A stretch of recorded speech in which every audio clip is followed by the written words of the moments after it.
Okay, welcome to the podcast, guys. Today I have Herbert Burns on.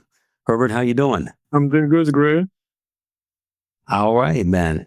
So people know you as a fighter, an athlete, competitor in the UFC, BJJ, but underneath all that, you're also a man of faith. Yep. So when you look back at your life and career, where did that relationship with God really begin for you?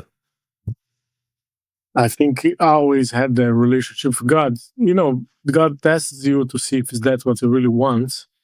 I'm Catholic, my family is raised Catholic. Gilbert is the only one in the family is not Catholic. He's still a Christian, but he's not a Catholic. But we did the baptism and the first communion together, and our life in Brazil was not a easy life. That's how I'll say. How God tests us many times to see if that was what we really wanted. But I think we used to train in a smaller gym. When we start training at 10 years old, we were just gonna walk to the gym. It was like 30 minutes to the gym. So me and my two brothers with me three. We used to go to walk to the gym. 30 minutes walk, train, and then 30 minutes walk back. After some time, we moved gym because the coach of that gym went to decide to get into politics. And the gym that we moved to is like 55 minutes walking. So Oh, we used to walk 55 minutes to the gym, then 55 minutes after training, walk back. And it would only rain. It's a Alameda, which means there's a lot of trees between the two worlds, right? And most of the parts there was a coverage, a lot of shops, you know what I mean, a lot of markets, a lot of shops, and those parts they have the coverage. But we would only rain when there was no coverage at all. It would not rain. It would pour. That will make us ourselves completely wet. And then nobody says anything, but inside of the mind, like, well, what are we doing, man? Why are we walking to this jiu-jitsu thing, competing? What this gonna bring us, you know what I mean?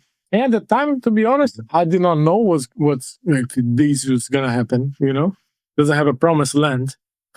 But I know that every day when we pray to go sleep, I would, well, God, if this is what you don't want me to do, give me a sign. Or no sign, so next day we'll do the same thing. Hey, man, I walk. Gilbert left a little bit early to go to São Paulo, but I walk 13 years of my life. Even after black belt, I still walk to go to the gym and train. wow. And you got your black belt at what, 23 then? You started at 10? No, I also had a black belt. Got a black belt 22. Wow, at 22. Wow. So and it was your father was a religious or a spiritual man then? Yes, my mother grew up in a Catholic school, but she was in a school to be a sister, right? To be a sister, a nun. And then she decided to not become a nun, and she had a regular life. And my dad's, it's I don't know, the deacon, you'd say.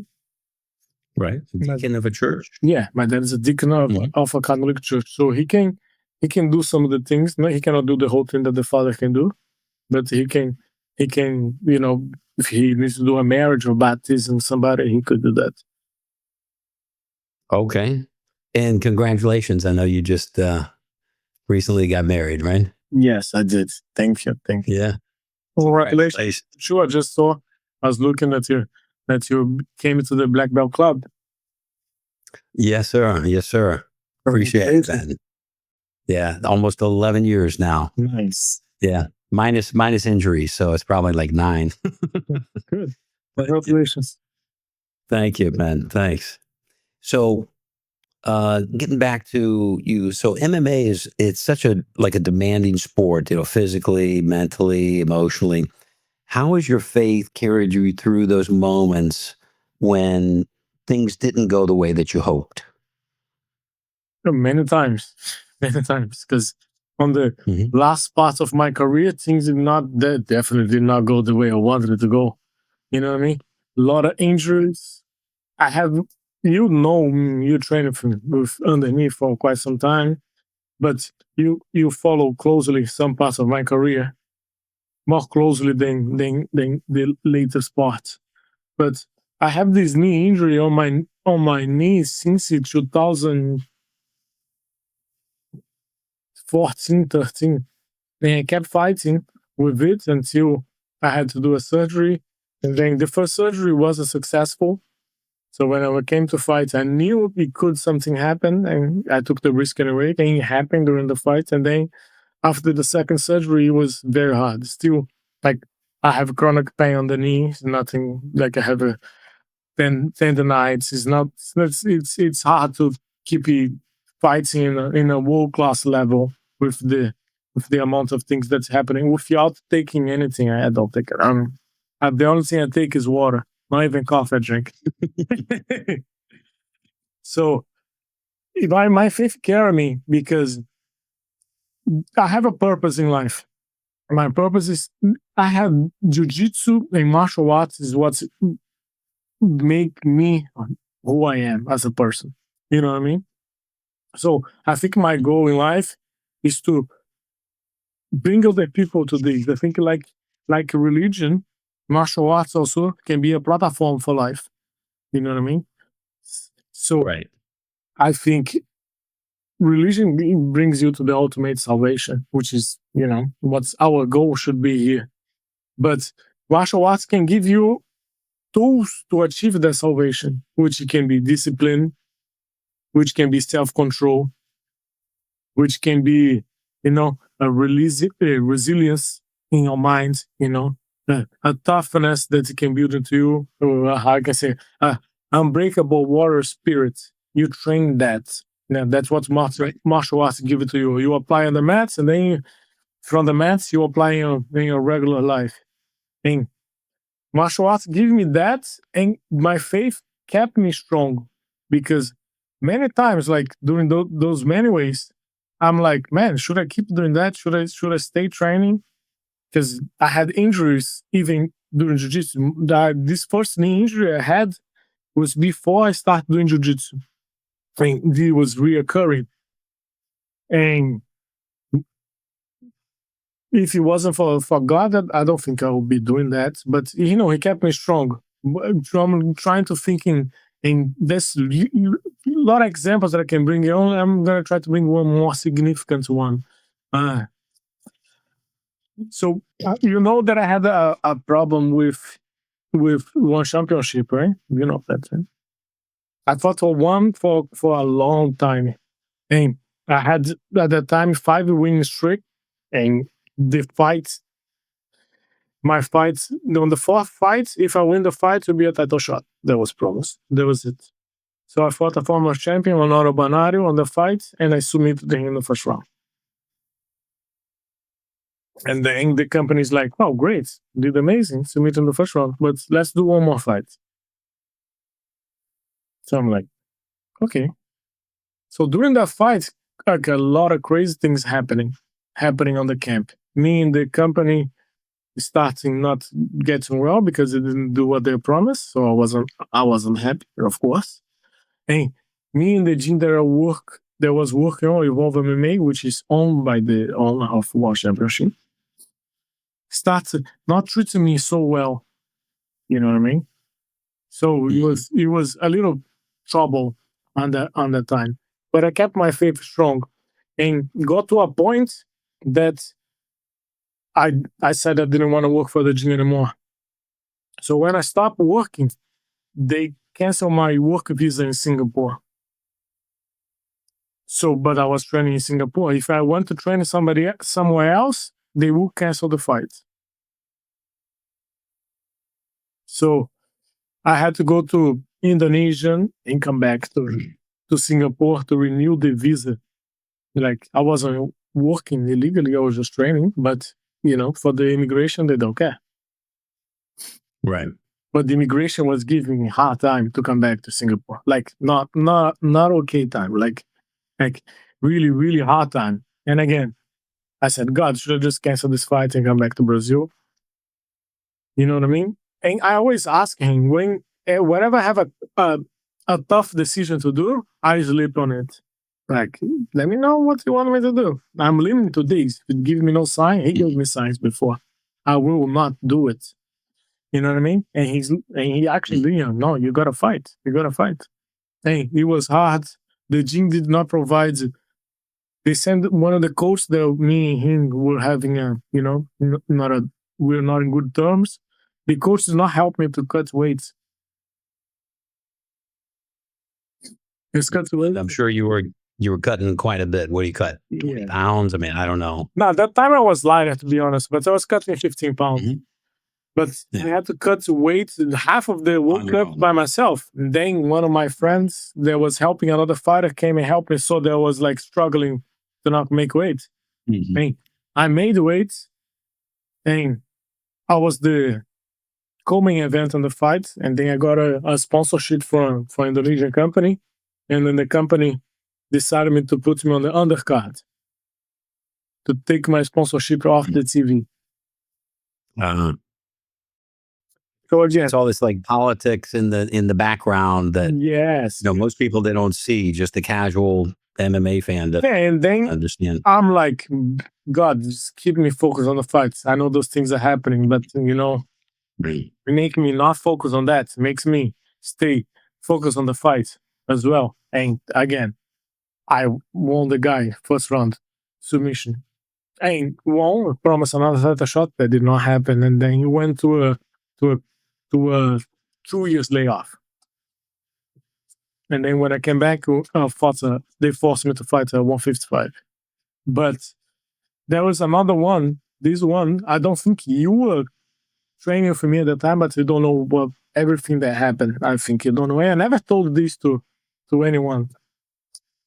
But I think now I can say that, at this stage of my career. When I was going to fight the Contender Series, we did the tests, I had a visa in here, a P visa. UFC applied for the same visa that I already had, without my knowledge. And they got denied because I already had the visa. You know what I mean? They cannot give me the same people I already have, and they still have blank on the visa.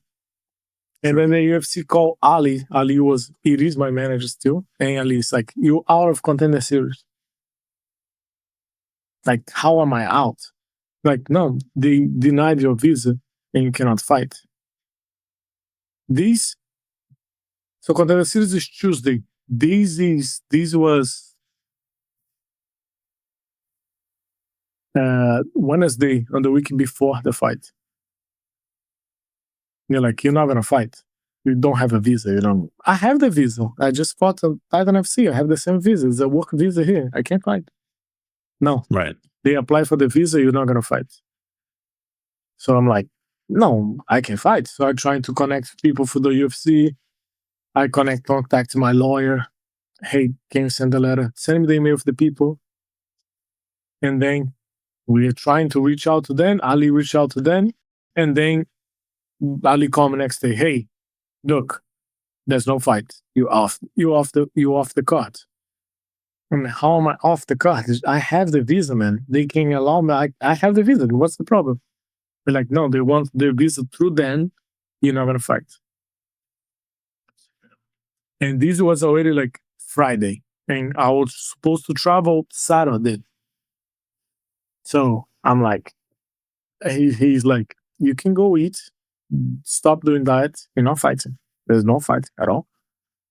Mm-hmm. So I prayed. I always prayed. I'm like, God, give you an answer to those people. You know what I mean? I have the visa. I have everything to fight. It's like, I'm so close to there, and this is happening, right? Spoke to the lawyer, and then Gilbert called me. Hey, where are you? I'm at home. You already went to eat already? I'm like, no, I didn't go to eat. No, Gilbert, you're not fighting. You don't understand. You're not fighting. Ali called me. He said he tried everything that he could. You're not fighting. You're not going to fight. They're going to give you, put you on a short list, and If somebody falls off, you might take a short notice fight. You may have to fight at 155, but that's it. You're not going to fight Contender Series. So I'm like, dang, that sucks. So I'm like, gods, let's do this. I'm not gonna eat anything. I'm gonna stay on diet and still gonna go to a run now. Hey, if there's anything you can do, you do for me. So I went for a run and I prayed during the whole run. I did the way I run fast, the way I was doing, because I cannot run too much because my knee kills me. So I run a little bit, I walk, I run a little bit, I walk, I run a little bit, I walk, and I prayed the whole rosary doing that. And then when I got home, my lawyer called me. Hey, I think I got through someone. You know what I mean? I think I spoke to this person and they said, something might happen. So I'm like, okay, thank you so much. So I called Ali again. Hey, Ali, my lawyer spoke for this person. Go talk to them. Who's the person? This Donna Marcolini. She's one of the boss of the UFC. So he called her, and then I sent Ali all the information again. And then he sent to her. She sent the email back to my lawyer. I was forwarding the email. I could see. And then I was supposed to fly on the next day, Saturday. This was already Friday. And then I'm like, damn, this is not gonna happen, huh? In the morning, Saturday morning, Ali called me, hey Herbert, how's everything? How are you feeling? I'm like, that sucks. He's like, did you eat? I'm like, no, I haven't eaten anything. Okay, yeah, good. So go to the airport because you're gonna fly to fight.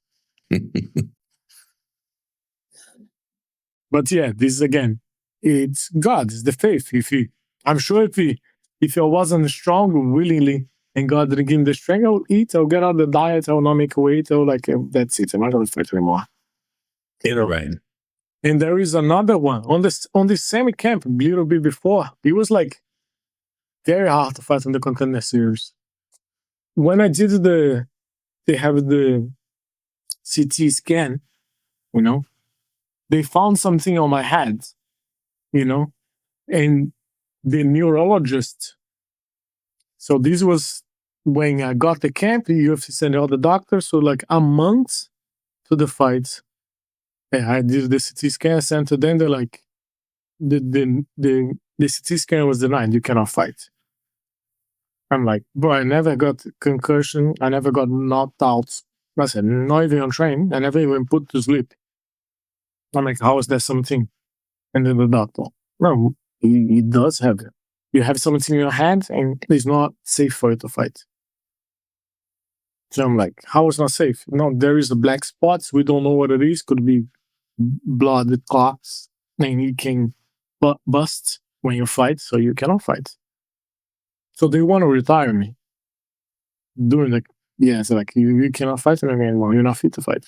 And at what point of your career was this? This was on the same camp for Contender Series, a little bit before this visa drama. Oh, okay. Before the Derek Minner fight? Yes, before the Derek Minner fight. And they're like, this is crazy. So I did another CT scan, and the imaging was the same, but the report was different.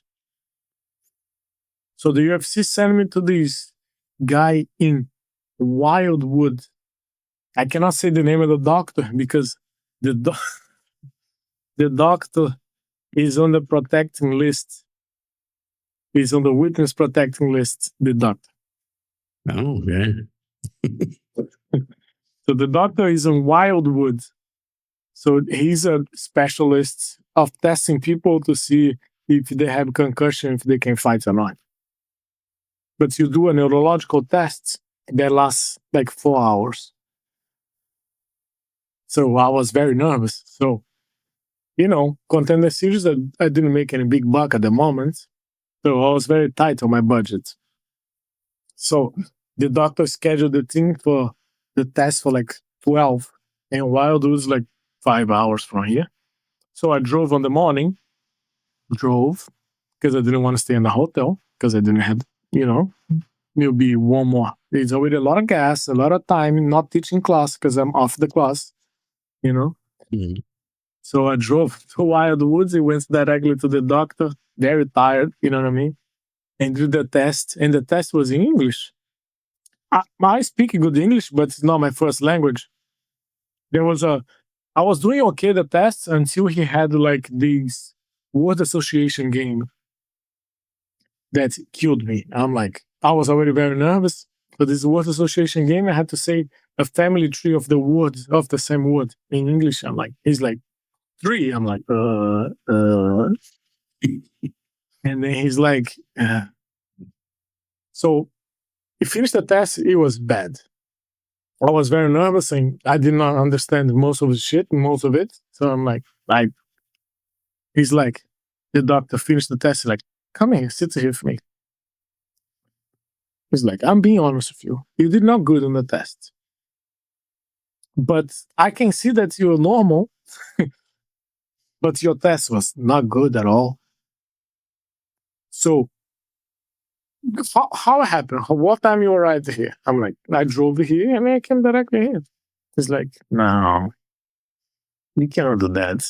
You gotta rest. You gotta come rest. So this all, you're driving, you using your brain the whole time. You're already stressed because it's a different language. I'm gonna try to translate. So I'm gonna try to do another test for you. And I'm gonna try to make those word stuff in Portuguese. You know what I mean? It's your first language, and then you should do fine. So I'm gonna contact the. So he contacted the UFC, and then the UFC said we're gonna redo the test. It was in another city, very far, but the doctor already moved places because he cannot stay in the same place for more than a week, apparently, or whatever. So I drove another 5 hours to a different spot, and then when I got up there, the UFC paid for the hotel for me to stay overnight, and then I stayed overnight, and then I did the test next day, and the test was flawless. It was very good. And the doctor, man, did you train for the test? I'm like, no, I didn't train anything. And then he cleared me to fight. So why did I tell the first story and then I went back to the first? Because there's another one. So he cleared me to fight. So I'm like, okay, God, thank you. Always praying and asking for things to happen. And then when I got to the UFC on Saturday, we did the video, we did the pictures, we did everything. And then they sent me a new email saying, hey, you can't fight. The neurologist did not approve your. I was already in Vegas. The neurologist did not approve your test. You got to go there to do a test with him. So they scheduled this was already late, so we couldn't do the test that day. So the day of the weigh-ins, it was Monday. So the day of the weigh-ins, I had to do a neurological test to see if I could fight or not. I did the test and I passed on the test again. And then I went back to cut weights, to make weights, and then I fought. And I won on the first round submission. But again, if it's not God's, I don't know what it is, right? I wonder what that doctor did to be in the witness protection program too. I'm not sure. But maybe he saw something happen. That's what I saw. He did something. We don't know. I know. Right. I know that the doctor, it's kept moving. I cannot even say his name. All right. So, I mean, I'm sure you can kind of see now, like looking back, you can see how God worked in your life, kind of connecting certain dots from a view of, you're looking at it like hindsight is 2020. You can have you ever had that experience where you can now see how God was working in your life, where before perhaps maybe it was a little muddy or you didn't see it at all? Yes, 100%.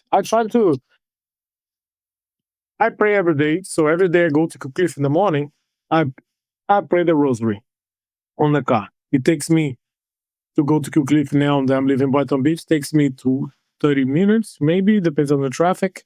And to pray the rosary takes me 24 minutes. You know what I mean? So every day in the morning, I pray the rosary on the car. And it's God working miracles through your life. You know what I mean? Me having a married,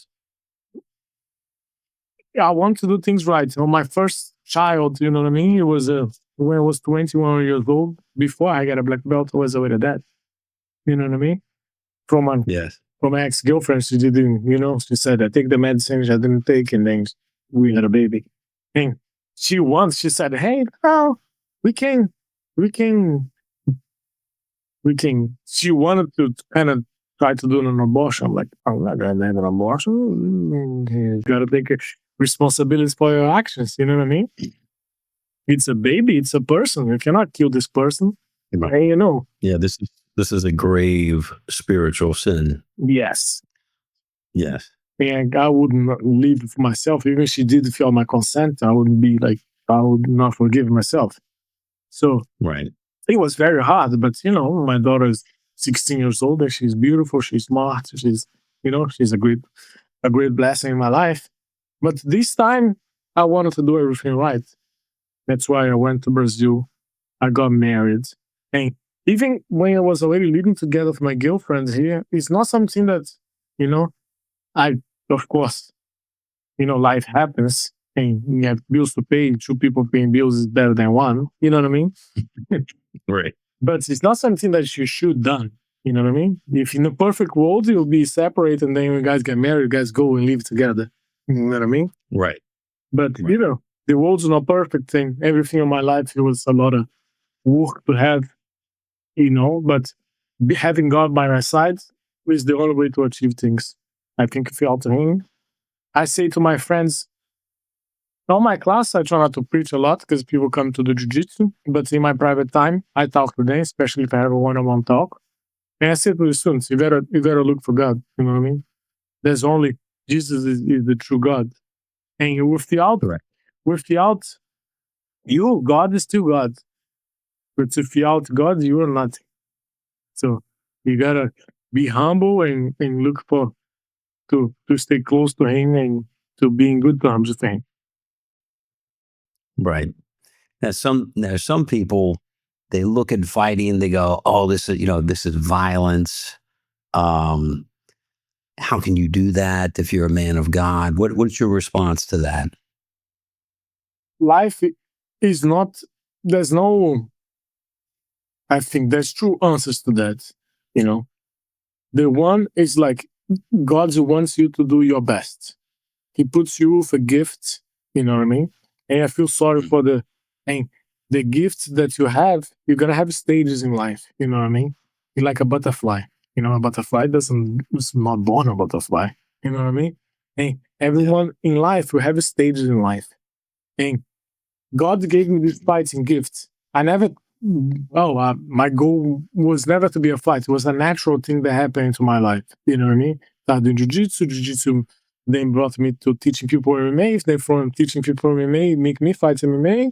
And now I'm here doing MMA and now I can teach people, you know what I mean? And still fighting. So it's definitely a blessing. I can touch a lot of people in the world by doing this, you know what I mean? But Right. when God gives you a gift, you need to achieve the maximum of this gift. If I was a mango tree, a good life for me was to give a lot of mango. Right. You know what I mean?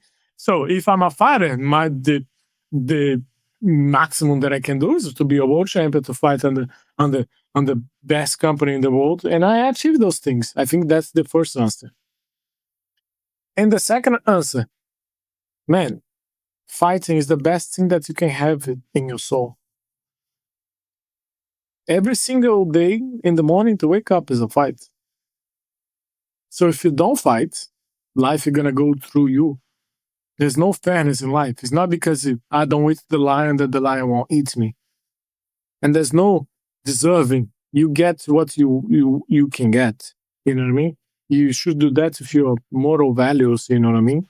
But I think success for me is to achieve my goals without breaking my moral values. That's what success for me. And so far in my life, I'm achieving those things. And I do those things because God will give me the strength. Right. Right. So how? Oh, by the way, on the butterfly, I got butterflies in my garden. I got all these plants that like attract them and stuff. I mean, it's a symbol of transformation, but The dragonfly is even more extraordinary because it starts in the water and it's like eventually, makes its way out on a stalk and then the light hits it. And then, this transformation. And I'm sure you see transformation with your students, right? So tell us about that. What's that like to see? Because I know you've been training people for years, but this is more your focus now. What's that like? I think teaching the students is more, it fulfills me more than teach the fighters. Because the fighters, they are already a gifted, athletic, gifted person. You know what I mean? And to be honest, they need jiu-jitsu for fighting, of course. But in life, they don't need jiu-jitsu. They don't. You know what I mean? And some guys' father's ring, they will thank you, they won't thank you, but it's okay. You were only one part of their life. And the guy that comes to the gym, I have a student here, he's a Christian student, Aaron, you know. And Aaron comes to the gym, Aaron was very shy. He's an African American guy, he's very short, and very low on confidence. Aaron is technically legally blind. Aaron cannot drive. He's like, his glasses are like this thick. So when I show the technique to him, he gets to see he needs to feel the technique so he can train properly, you know? And Aaron is tough, man. But, at the start of the gym, he's so shy. I did not know everything about him. So I'm talking to him, hey, can you understand the technique? Then go 1, 2, 3. And then Aaron, do the technique. He's like, couldn't do anything. I'm like, Aaron, did you understand? Did you see? And he's like, I can see well, Professor. I'm like, okay. Then, I adapt. But Aaron been training for us for like a little over a year. And man, he changed completely. Now he comes to the gym, he walks to the gym, he can't drive, so he drives a scooter. A little, the part of the electrical one. You know what I mean? Yeah. He comes to his scooter, he parks on the back, and he trains, he makes fun of the guys, he makes jokes. You know what I mean? And you can see, man, this guy is like coming out of his shell and becoming a person that he really is. And that's what I think jiu-jitsu can do to everyone. You know what I mean? You can see that transformation of him being, a maggot all the way to a butterfly. It's a very a very good thing to do and very fulfilled thing to do. And I think that's my whole purpose to be in this world, to bring this to other people. Oh, what a beautiful story, man. That's got to be so beautiful to watch that transformation there. Now you mentioned you pray the rosary or on the way to training and things like that.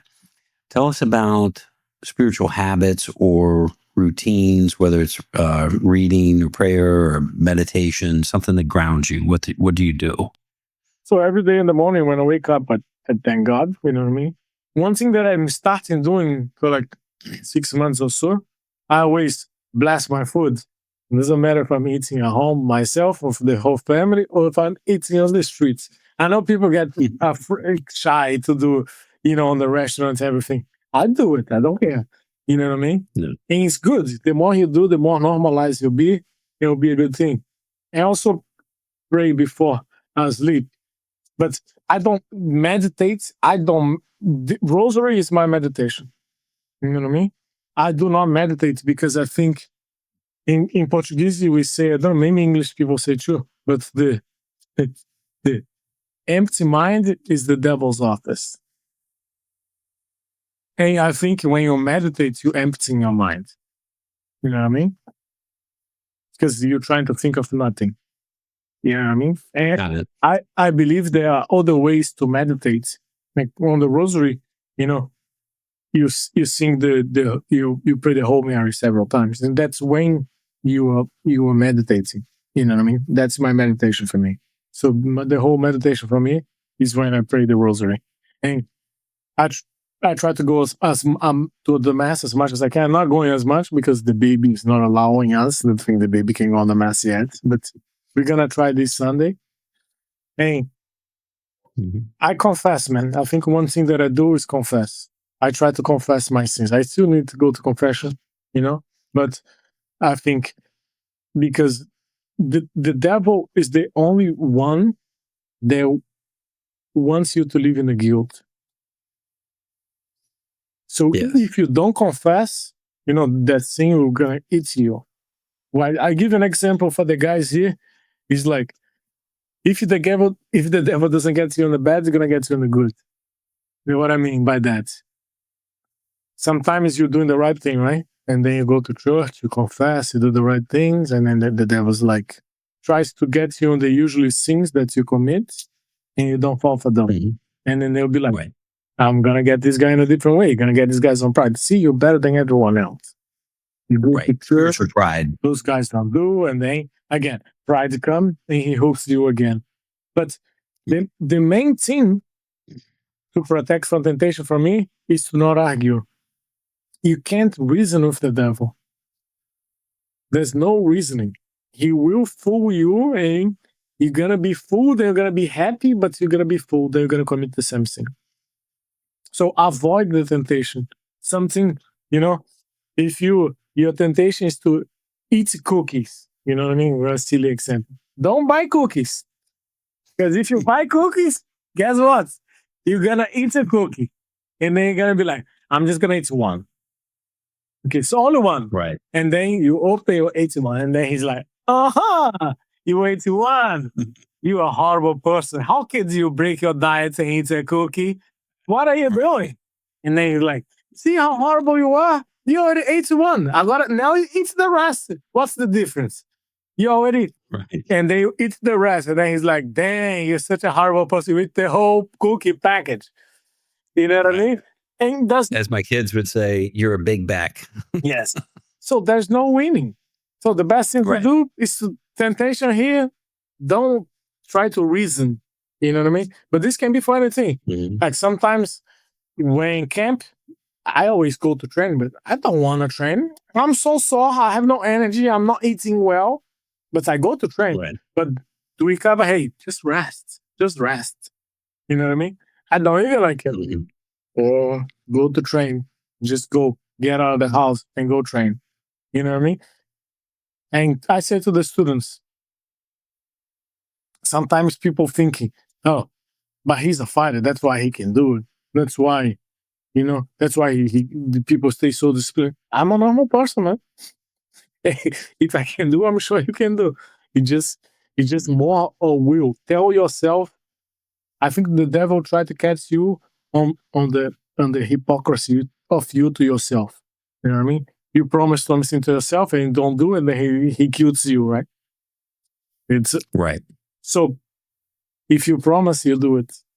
You have an option to not promise. But if you promise, you do what you said you're gonna do.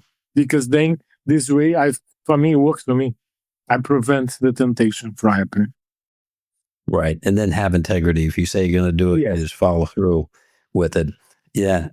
So for me, it's pride, ego. Like 9 times out of 10, this is how the devil gets me. and the fight world could be full of ego, pride, self-promotion. How do you stay humble and remember, it's not about you. It's not about your glory. It's about God's glory. Every time that you think at the top of the world, you're gonna fall. Didn't happen one time to me that I didn't think, oh, now I'm the even could be in jiu-jitsu, could be here rolling. I submitted everybody here. I'm like, man, there's nobody here can submit. And then the next roll, and then that. You shouldn't think like that, I guess. Huh? You know what I mean? But this happens so many times.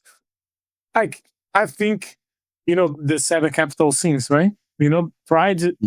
When pride, it's when your pride is not regulated. Because it's good to have a pride too, it's a sin, but it's good to have confidence. But being overconfident, then will be pride, then will be a sin. You know what I mean? But if you have no low self-esteem, it's gonna be bad, sure. So as a fighter, you're gonna have confidence that you can finish the fight, but not overcommit to some things. And I try to bring this to life. But it's a fine line, man. It's like a really, really fine line. But if your ego is too inflated, this is gonna achieve the other capital things on you. You know what I mean? If you have too much pride, you think it's too good, you're gonna be lazy, as you already know. But this will achieve you other capital thing. You're gonna have lucks because no, I'm good. I need to buy because lux is not only about desire a woman. Well, it could be desire the whole world. I want to buy stuff. I want to have things, or it can be about a feeling. You know what I mean? I want this feeling for this person just for me. I cannot share with anybody. You know what I mean? Right. So if your ego, if you don't have pride, you're gonna prevent how at least works for me. You prevent most of the other temptations, of the other capital things from being unregulated. Right. So if you kind of keep that in check, the first thing is awareness. Yeah. Is right, and then keeping it in check, then it's easier to keep the other ones in check. It's like they all Every kind single of flow from that. every single capital thing has a virtue that it can work. When you have pride, you have the humility. You know what I mean? When you have lux, I have this little somewhere here. I'm gonna find. But when when you have laziness, you gotta be, awareness. The more awareness you have, let me find it here. 1 second. I have everything written here. I have like a note for my mistakes. Hey, you do journal too? I do journal, but I do electronic journal. Hopefully nobody steal my. Hopefully nobody steals your phone. Yeah, no, they're gonna get the thing. Well, so do you journal every day or just not every day anymore. How do you do it? I used to journal every day more. You know what I mean? But now I don't do as much. But Right. if something happen, I will journal if I think it's needed to know what's going on. But I think the point you were trying to make was for every sin or character defect, There's a virtue. there is there's a polar opposite Yes. of that you can work on, like self-control as opposed to lust, or humility as opposed to ego. Yes. Right. Yeah, that makes total sense. So pride is it's humility. Greed can be charity.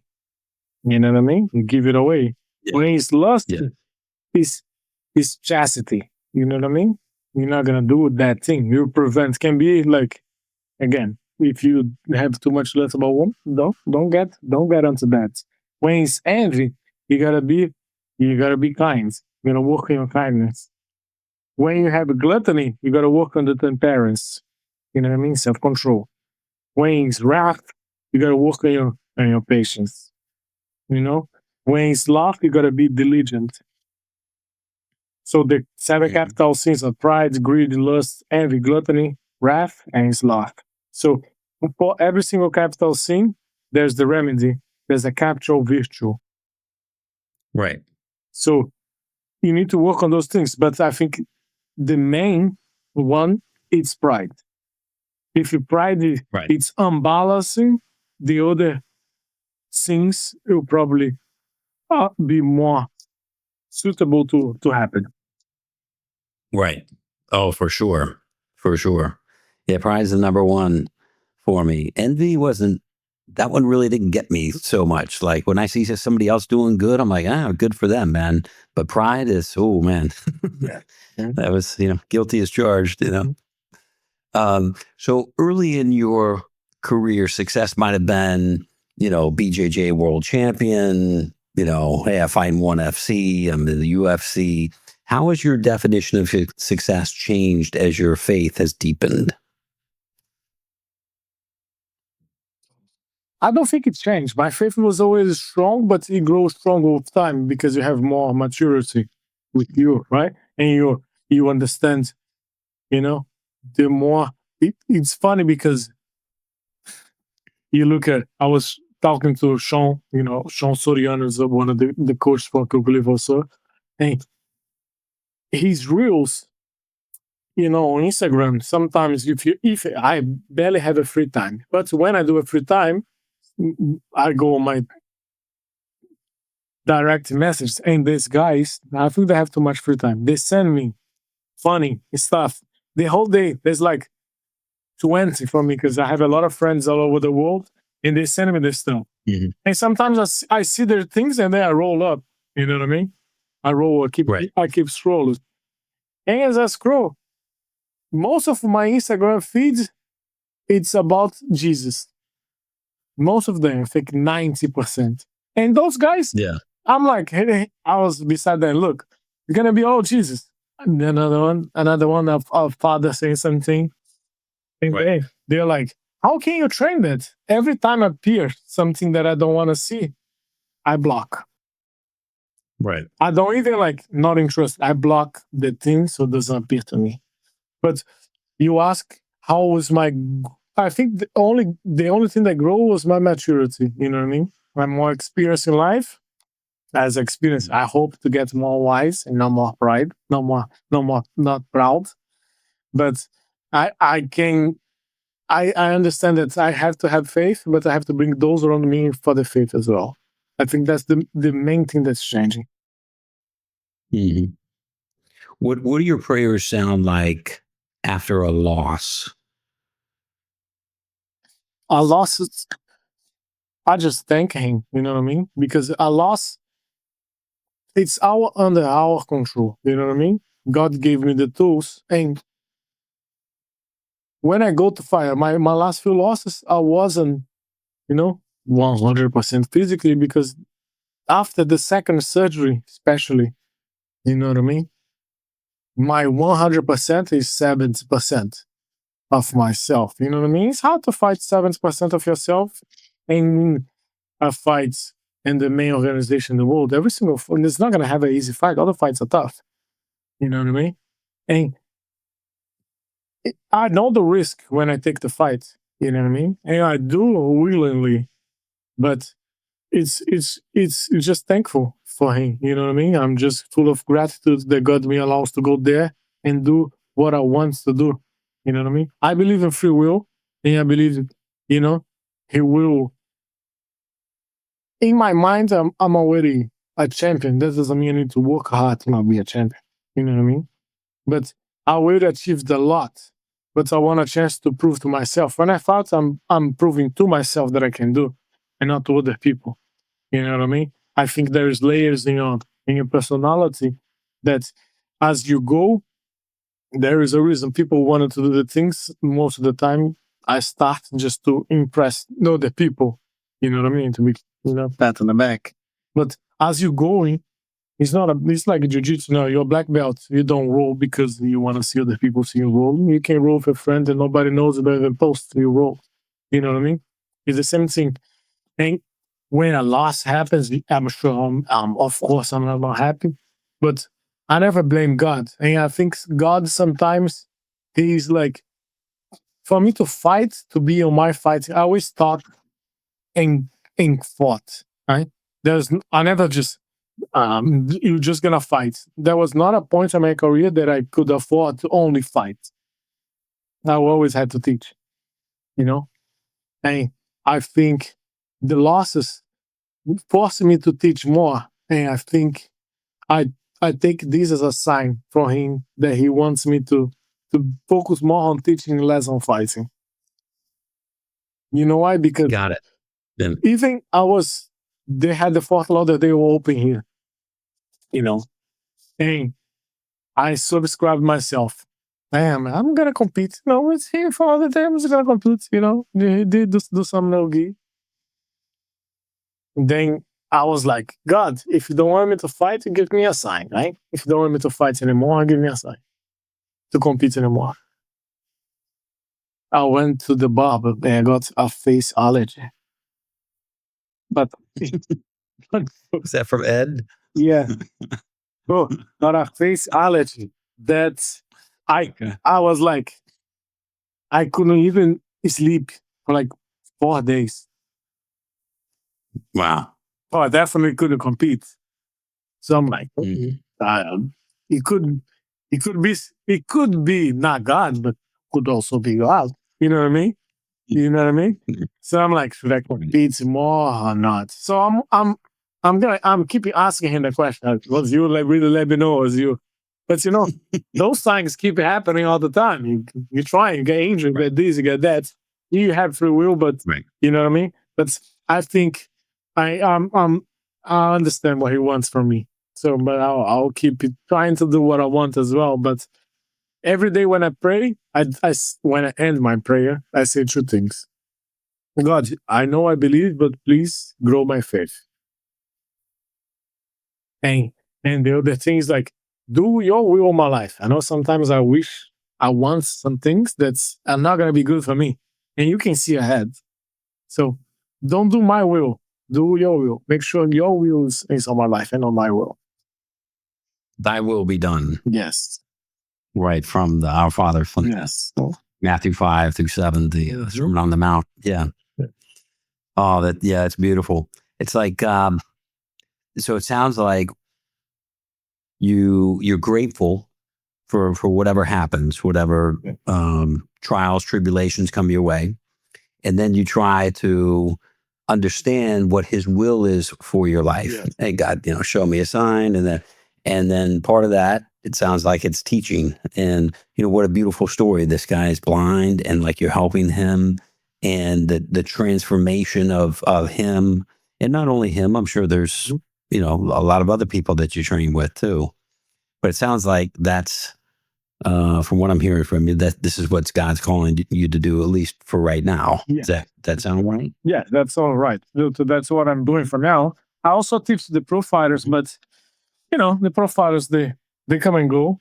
I have some guy. Impa is a man for faith like me. Impa, and Yes. he trains for me. He's a purple belt now, and we train regularly. You know what I mean? And you can't complain of him. He works really hard. He tries really hard. Also, I don't like to corner a lot of people. It's a very stressful job. You know what I mean? I corner Impa, I corner my brother. You know what I mean? I Yeah. corner Nick Lance before, whole man of faith. But it's a very stressful job because I live in your corner. There's something that I can do to help. But like it's man, you're not there. You just if you controller trying to control that's something you can't. So it's a very stressful job. So I don't enjoy to corner a lot, but I enjoy to coach. Right. And what an extraordinary story. I got to roll with him one time over at the way, and he was like super smooth. But what an extraordinary story. Like gets knocked out, like knockout of the year, spinning, back kick to the head, whatever. And then comes back, like he's sleeping in his car. Yes. And oh my goodness, what a story. What a story of faith. And comes back PFL champ, gets the $1 million check. I mean, wow. And I could see how you two could be good friends. You both have that faith, that strong faith in common. I gave him like a car rosary so he can drive. He got a new car. Hey, I got a new car. My code the car broke down. So I'm like, I'm gonna give you a present. So I gave him a rosary to protect him on his car. You know what I mean? But Impa is a good it's a good person, is a man of faith, and a lot of I think God is there for you. You just need to reach out to him, man. He's always there for you. Nobody loves him more than he does. You know what I mean? He loves yourself more than you love yourself. So Oh yeah.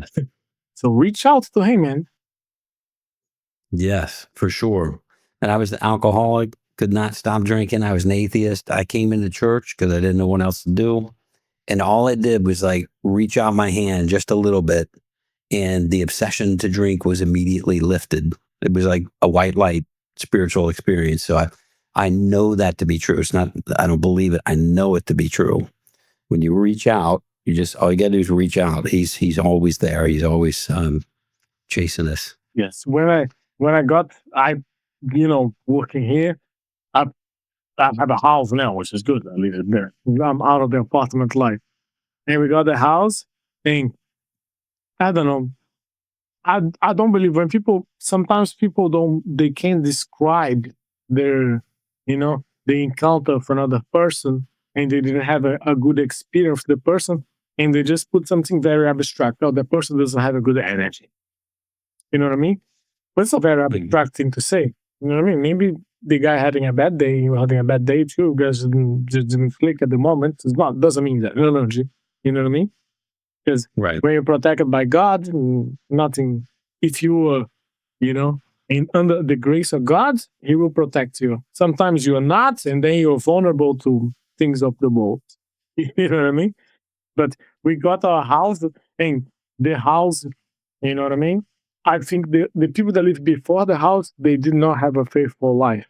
You know what I mean? Nothing happened on the house, no bad experience. The house was the street was nice, but I wanted to, make sure to keep the house with God. So, I try to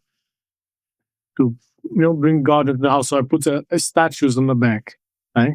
I've had a statue of Jesus, the good pastor statue in one side of the backyard, and then the other side Nice. is Mary, Our Lady. So the house is protected from the back and from the front. There's some, a cross on the entrance of the house, because when you come through the house, you're already blessed by your walking, right at the door. I think Right. many things can I believe in the devil and stuff. You know what I mean? He doesn't want anything good, man. So if you still under the grace of God, if you go to church, if you pray, He will protect you. But if you're looking for the occult, you know what I mean? If you go play, those games there, which what's the name of the game? Ouija board, maybe. Board, those things. Uh-huh. It's true, man. Nothing good's gonna come of those things, man. There's no superstition. Nothing good's gonna come of those things. When you see Right. the people on the street, there are not the trickster ones asking for your hand. You know what I mean? It's Mm. not a good thing, man. And the devil is not gonna come dressed as a devil. That's the main thing. If the devil Right. come out dressed as a devil, stink like the devil, you're not gonna fall. You'll never sing. The sing is not like that. You'll be the pure lady, the dressing the best, smelling the best, and then you're gonna fall into that. So prevent the temptation. Right. Well, he was the most beautiful of all Yeah. angels, right? This is pride. This is what got him. So it's something he knows a little bit about. So he knows how to present himself to so that we fall Yeah. for sure. And then spiritual warfare, 100% is real. Demons are real. I know it. It's not even a belief. I mean, I know it, and I see a lot of there's parallels to me between people who have the warrior spirit. Yeah. These people, I've always been drawn to them, And I don't know, what are your thoughts about that? Tell me about spiritual warfare. So I'm gonna tell you a story, right? And then I'm gonna. So when I was deciding to leave Singapore, yeah, I traveled to Brazil, and my girlfriend was Singaporean at the time, and the my baby mama, she's a little, she tried to create a lot of problem in my life. We're kind of fine now because she we married, but she was creating a lot of problems in my life. You know what I mean? And I wasn't under the grace of God. I wasn't praying as much. You know what I mean? At that moment, I was very upset because I couldn't get the title fight. You know what I mean?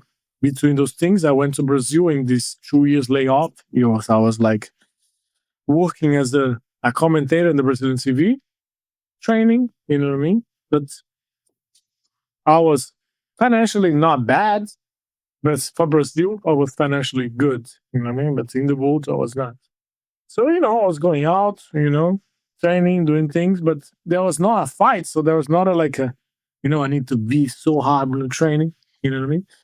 So once I went out and I didn't have a license in Brazil. I was driving my car in Brazil without a license. I never had a Brazilian license because it takes a year to do the license. I was always traveling. So once I paid to do the license and expire. So this my friend Diego, we went to a club, I-9. So they do a checkpoints to see if you're drinking and driving. And those checkpoints, if you have no license, they will tow your car. So as we're going, we saw on the app that show us where the checkpoints were. So if I went a little straight closer to the club, I would be stuck between three checkpoints, so I wouldn't be able to leave the club. So I'm like, look, the checkpoint's here. We're gonna have to park it here, and they're gonna have to walk toward the club, like a 7 minutes walk, and then we walk back, and then there's no checkpoints. We can go back home. All right, good. So we park the car, we walk, and we were, you know, talking and walking to the club. And there was this music, great. This music, you come loud, and then you would go low. But it was like weird. We look back, there was nothing. And then got to a point that the music got loud. And we look back, there was a guy, pardon, a darker skin guy with a white suit, a red shirt, a white tie, and a hat walking. It's like if you know Santeria, this is one of the images that they prayed for. And I'm like, wow, the guy I just thought, man, the guy looks like the thing from Santeria. I just kept walking. And the guy's like, hey, hey, hey, hey. I'm like, Diego, I said, I didn't say the name. I said, just keep walking. Don't say anybody's name, just keep walking. And then he goes, how's your English? I'm like, we weren't talking anything about that. I'm like, just keep walking. He's like, man, your English is gonna get better. You're gonna get good in English. I know you still working on it, but your English is gonna be excellent. Because he is not the place for you. But if you ask, I can let you know. I'm like, I said, Diego, don't say anything, just keep walking. And he's like, hey, I'm talking to you. If you stay here, your life not gonna be good. You know who? The lady doesn't want to do anything good for you. I'm like, okay, we kept walking. And then we got to the club, we look back, this guy disappeared. So I'm like, babe, I want to go back now. I don't even want to go to the club anymore. I just want to leave. And then I said, no, we're already here. Let's go into the club. So we got to the club, and I had a VIP area waiting for me. So I went to the VIP area. Just me and my friend in the VIP. And then he's like, I'm going to get a bottle. He got a bottle. I didn't even drink. The whole night we were talking. And then he got to Fugio, my friend, and I was at the club. Just, drinking water at the club. And got to a point, I'm like, Diego, let's leave soon because it's going to be crazy. Then he's like, okay, let's go in the bathroom and then we leave. So I went to the bathroom. Well, the guy was waiting for me in the bathroom. And when he was close to me, it looks like his eye was like turning up. So you can only see the white part of his eye. You could see a little bit of the black part, but you couldn't like really see. And then he's like, you can ask me anything you want to know. You really need to train your English. And I'm like, he washed my hands and I left. And then I'm like, Diego, let's go. Those things that try to invite me into me, that's how I felt. I feel that this experience is like a supernatural experience. You know what I mean? I don't ask anything because if you ask, that's how I get hooked. You know what I mean? But, bro, the spiritual warfare, it's 100% real. And if you don't believe, you should believe. And if you don't believe, for those who will watch, there is a movie that you guys can watch. You know what I mean? That kind of explain what what can happen. The name of the movie is Nefarious.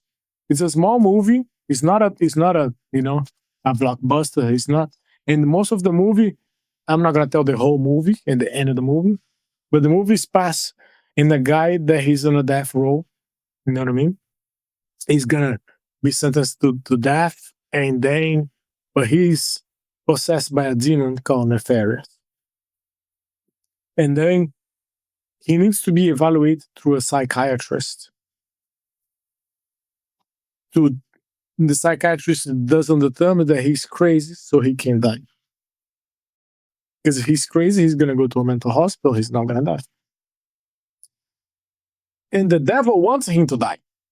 The demon inside his body wants him to die.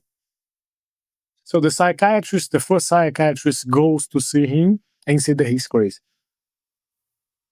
So after the psychiatrist, writes the report that he's crazy, when the psychiatrist go home, he dies. So they send a new psychiatrist. That's an atheist. And they have a whole, theology discussion. And then to know the rest of it, you guys gotta watch the movie. But it's a great movie. And at the end is a great ending of the movie. And I think a lot of those things happen for sure. So be aware of the spiritual fear. There's not a few other movies. There's a movie of a reporter that he wanted to prove that God didn't exist, that Jesus was real. It was not real, and he, tried to write this article, and then he studies a lot, and then he become Christian. You know what I mean? So, but this movie, Nefarious, about warfare, spiritual warfare. It's a good movie for you guys to home watch, and it's a great movie to entertainment as well. It's not scary because I do not watch scary movies. Because the most things say in the Bible is to not have fear, to not be afraid. So I think when you watch scary movies, you definitely being afraid, and I don't like that to be. Right. Fear is of the devil. God did not Exactly. make us to have the spirit of fear. Yes. Right. So Nefarious. I'll have to check that one out. If you could speak directly to a younger fighter, they're trying to hold on to their faith in this tough world, what would you tell them? I tell them trust God. You know what I mean? And whatever you want to do, put 100% in. You know what I mean? But trust God that God will provide. He will. But you got to do your part. You know what I mean? I think the main mistake now, people want to do the hack. What's the hack to get good? Show up, man. Train hard. People have the illusion of putting 60% and they want to, they want to get 100% back. No, I can tell you, it's not going to happen. The only way is first of all, it's very hard to get 100% back. Doesn't matter if you put 100%, you might get 99% back. 100% back, it's very hard. But everything you give, if you don't give you all, you're not gonna do it, man. Like I have my last few fights, I still fought, and I have no regrets because I gave my all there. You know what I mean? Think it was just not the best man that night, and there's no shame, and it's a sport. Only one guy is gonna win. I know that if it was, physically how I was years ago, it'll be different, but it's not. It's I will have to work what I have. So I give my all there, and it's the fate is decided by us, but God's it's always with you, no matter if you're on the winning side or the losing side. And for me, it doesn't change. If I win the fight, next day I'll train. If I lose, next day I'll train. So, and I really don't. I know what I am. Of course, I care about my friends and my family think about me, but the other people can think whatever of me. You know what I mean? I was even talking to one of my friends today, one of the students today, he was like, a little bit upset how things are going on in his life. And man, things happen for a reason, man. Trust God. There's a reason why these things happen. You don't understand now, but eventually you understand. But God knows why they happen. And some people ask I need more patience. What do you think God will give to you? Give you patience to this guy? Oh, he'll give you problems. It's how Right. he got patience. Right. He He teaches us through opposites. yeah, give me strength. Okay, more problems. Right. You should know how to pray too. You know what I mean? Because if you pray for the wrong thing, you might get the thing that you're praying for. So knowing how to pray it's a good way too. Right. Right. Yeah. And tell me, what's one truth about God that you've learned through all the years? So you cut a little bit. Can you repeat that? Sure. What's one truth about God that you've learned throughout all the years? That it's the same truth, I think, that he's always with you, that he loves you no matter what. There's many things that happen on through my life, but there is a story that it's about God, but people don't see as God. You know what I mean? It's an analogy that's the way I use. It's about God, but some people don't understand this analogy about God. It's about you always loved. That's what's the analogy is about. No matter what happened to you, he's always loved. So the analogy I do is if $100 bill. You get $100 bill, you know what I mean? That's if there's a bill. That's no, I won't. Let's suppose this is the $100 bill. Okay? If I do this, and then I go like this, how much is worth? 100. If I go like this, how much is worth? 100. Still 100 if they accept it. If I throw on the floor, I step all over it. You know what I mean? Yeah. Still 100. If I go on the mud, put another mud, take it off, it's all dirty. 100. Right. So that's you. You know what I mean? But different from the bill. As the year pass, every single now the inflation is even higher, but every single year now, this bill lost 20 to 12% of its value, 10% of its value because the inflation, right? So different from the bill, the experience you have increase your value. So it doesn't matter what happening to you, man. Doesn't matter if you think you're being stepped on, you think life is being unfair. God loves you, man, and your worth is always there for Him. Right. Right. Yeah, that one took me a long time to understand. And then it's like once you have God's love in your heart, then you can give it. You can't give it if you don't have it. Yes. You can't give what you don't have And love to give.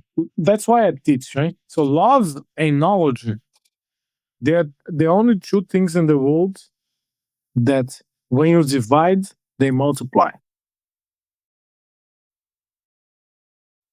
And expand on that. Yes. But money, more other things, if you divide food, is less food for people. But love is more and more and more. Right. Knowledge is more and more and more. And that's why I think I do what I do. Mm-hmm. So Herbert, one day, say long after all the competitions are over, all the coaching is over, what kind of legacy, not just as a fighter or a jiu-jitsu practitioner, but as a man of faith, do you want to leave behind? I want to leave behind a legacy that people will remember me. Of course, it was a fighter stuff, but as a man that lived its life under God's guidance, you know what I mean? There was, afraid to honor God, not to fear any man, and try to spread the word that He brought us on my way. You know what I mean? I know someone has they can be a father and then they can do what, under Jesus and do what Jesus taught them. I don't have that in me. You know what I mean? So I have to do my way. You know what I mean? Of bring people to the faith and bring people to do the right thing. You know what I mean? I think that's how I wanted to be remembered, So a man of faith that's living under God's guidance, you know what I mean? What he tells me, I will do, and doesn't matter what's gonna happen. I know he's with me. Got it. A man of faith that lives under God's guidance. Yes. Understood. Who are three people that are strong believers, people who I should talk with? Definitely Impa. Impa's a strong believer, 100%. Gilbert's also a strong believer. Who else can I say? Dale. One more time. Dale Porter. Bayo. What? Can you spell that for me? Yeah, D-A-L-E. Oh, Dale. Yeah, Dale Porter. He is. Oh, Dale Porcher. Yeah, Dale Porcher.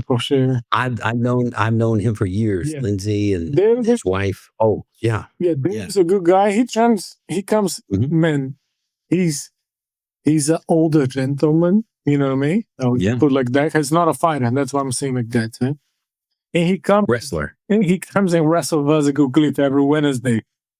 You know what I mean? Some days when I roll for him, I play for him a little bit. But he's the man of faith. He does the Bible study with some of the fighters there. So yeah, those three guys are definitely good men of faith that we can talk about. But yeah, there's few other ones, but they escaped my mind now. But yeah, those are the names for now. Right. And I know you mentioned Gilbert's he's more like a Christian, and you're Catholic, is that right? Yeah, Gilbert's a Protestant, yes. Protestant, got it. And what's the biggest difference between those two faiths? I'm a Catholic. I don't want to upset anybody, but but I think a lot of people that don't understand, especially in America. In America, most of the people here are, I would say, born Christian. Everybody's a Christian, right? But I was a Catholic. You're evangelical. Yeah, I follow the evangelist word, so I'm evangelical, but I'm Catholic. You know what I mean? And people that think bad about the Catholic Church is because they don't understand what that really means, and so they have like a preconcept made about how it was. Because if you really study, you know what I mean, the first churches, they're all Catholics. You know what I mean? The church came before the Bible. You know what I mean? The Bible wasn't just a book, and people like, a lot of misconceptions about the church, how the church was hiding the words. But the Bible is a whole room here. Giants, how we can share this to other people. You know what I mean? Eventually have the press, and then, the word was easier to get around. But I think the main difference is like, to an institution, to have, 2,000 years is something tremendous. You know what I mean? Over 2,000 years, that's what the Catholic Church had. And when the Catholic Church was made, when I believe it was made, the Roman Empire was the top of the world. And 2,000 years passed, the Roman Empire is gone. But the church still stands. And the church, it was commanded by some corrupt, horrible people through these years. Yes, guys, today I have Herbert Burns on. So if it's not God, I don't know how some company can be, be so bad represented and so bad, so the president's horrible, and then there's another one that's bad, and still works. If it's not God, I don't know what it is. You know what I mean? So I don't know, because if you have a company that's 100 years, this medical company is over 100, like, dang, 100 years. But then comes a bad CEO, boom, the company's gone. Right. No, the church had, so it still stands. And everything in the world that's good, it was made through the Catholic Church. School, hospital, orphanage, all those things. University. Everything was through the Catholic Church. You know what I mean? And again, I believe on what Jesus said. I think we are we believe on the same thing. Just it's almost the same thing. It's still good. You know what I mean? And only God knows. Oh, so this guy is Protestant. He's not gonna be saved. I'm not Jesus. I'm not saving anybody. I hope I can be saved. I don't know if I'm gonna be saved. I am working. Hopefully I am. But only Jesus knows who is saved. You know what I mean? But you know what I mean? What I have to tell you, it's study, believe. I study. I know that I was a little. I always prayed and stuff, but I wasn't really going to church. And then Gilbert was like, come to my church, come to my church, come to my church. I really didn't want to go because I know where my faith is at. You know what I mean? But he asked so long, I said, I'll go. I went, and they made me go back to the Catholic Church. That's all I have to say. They made me go back to the Catholic Church because that made me study more and ask why I'm Catholic and why I do things the way I do. And I study, and just grow my faith. So it was a blessing to went to see what he does. But you know what I mean? But Jesus is the king. So follow him. He's our savior. You know what I mean? And you should be stay in good terms with him as always. He's always in good terms with you, but you should be in good terms with him. Yes, yes. Jesus is king. Yeah. Yeah, I look at it like I'm a follower of Jesus Christ. So I study his words very closely. Like I read my Bible. Like I get up, I read my Bible every morning. I pray, I meditate. I also read a little something from AA. And man, this is how I start my day. But I think there's a lot of different paths to the light. And God is, as long as we reach out, I think he's certainly there for us, Yes. No, I think trying to get better. Some people misunderstand the movie. He says that is one of the things that people mistake good morals with being good or bad. You know what I mean? Everybody has. I don't have to teach somebody. God's inside of us. Yes. That's why you know what's wrong. Nobody taught you, that's wrong because he's inside of you. You know what I mean? But people mistake. So let's suppose, a couple don't go to church. You know what I mean? And but they have a good life. You know what I mean? They don't steal, they don't betray, but they have a good life. According to the scriptures, they will not be saved. Right? Because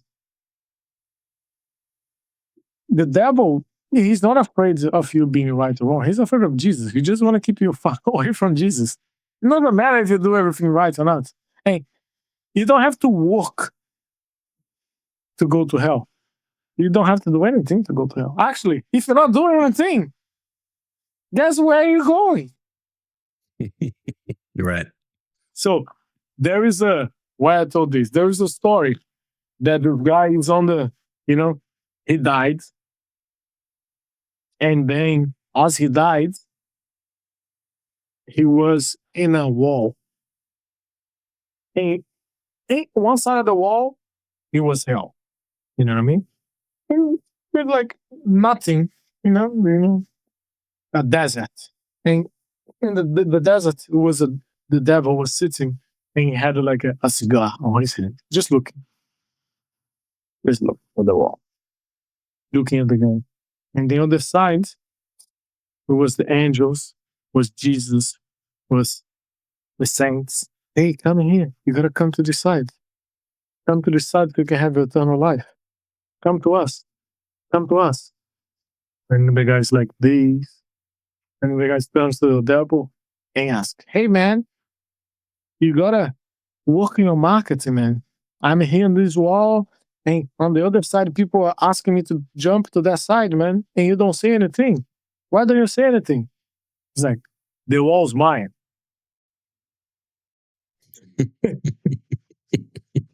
Right. So again, if people are on the wall, there's only one way they're going. You gotta be proactive and be very Right. good and confess and do the things to be saved. And if you do those things, I don't think it's good enough. It's still on the wall. Right. Now, the Christians believe, and this is in John chapter 3, verses 1 through 21, you must be born of water and of the Spirit. Where Nicodemus, the Pharisee, comes to Jesus at night and he explains this, born of water could be baptism, but it's also symbolic of repentance, the cleansing, and then born of the Spirit, the Holy Spirit coming in. You believe Jesus Christ is the Son of God. He died for you, who rose again on the third day. Do the Catholics believe that, or is it some other story? No, the Catholics believe the same thing. That's you gotta the baptism. It's only one baptism, you know what I mean? But we believe that everyone deserves a baptism. You know what I mean? Some I don't want to get into that so deep, but some Protestant church, you gotta be an adult so you can understand something. And the baptism is more like a showing to the world that you're part of that denomination. I would say like that, right?